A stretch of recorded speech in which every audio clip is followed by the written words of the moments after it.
Hello everybody, the reason why I'm creating this video is because I have pretty powerful evidence that RTE has in fact actually used crisis actors in some of the previous documentaries that they've used to try influence the Irish public that there was a pandemic in the country. And in the first clip here, the first person in the documentary that they actually interview in, I believe it was the RTE investigation of the third wave, was a man called Gary Goldsmith. And I'm going to play the clip here and you can watch it now. Gary Goldsmith's entire family contracted COVID over Christmas. They did. My wife's recovering well, and my son's recovering. We kept ourselves to ourselves, but it just got in. We've been so careful. So in the clip, you can see that obviously he's probably the healthiest person that I've ever seen in the ICU ward with a respiratory illness for one. And on top of that, if you actually look into who Gary Goldsmith is, you'll actually see that he is in fact actually an ex-employer or OD director of Wyeth Pharmaceuticals.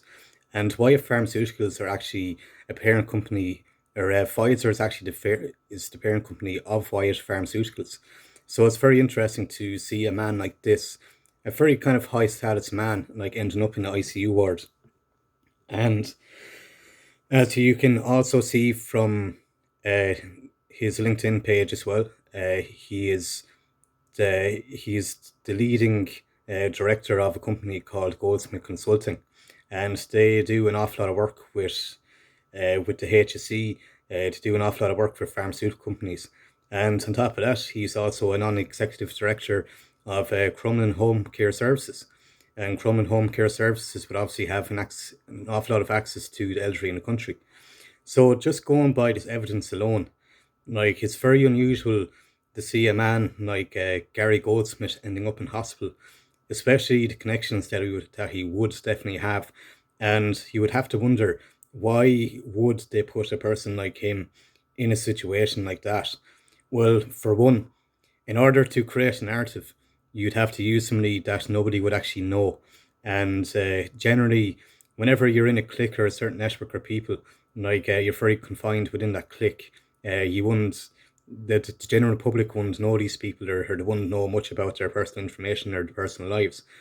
So, of course, like, Gary would actually be the perfect person to put into a situation like that. And then also, why would somebody like Gary go into a hospital in order to create, I guess, fear propaganda to show that he's apparently sick from this virus? Well, considering he does work for a consulting group which is actively involved with pharmaceutical companies, and considering the fact that he is a non-executive director of home care services for the elderly, and he has previously worked as an OD director for Wyeth Pharmaceuticals, which is part of Pfizer. I'm pretty sure that answer it explains itself in a way.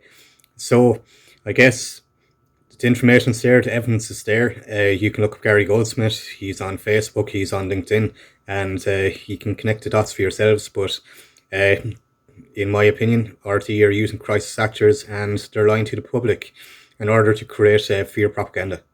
Cheers, thank you very much.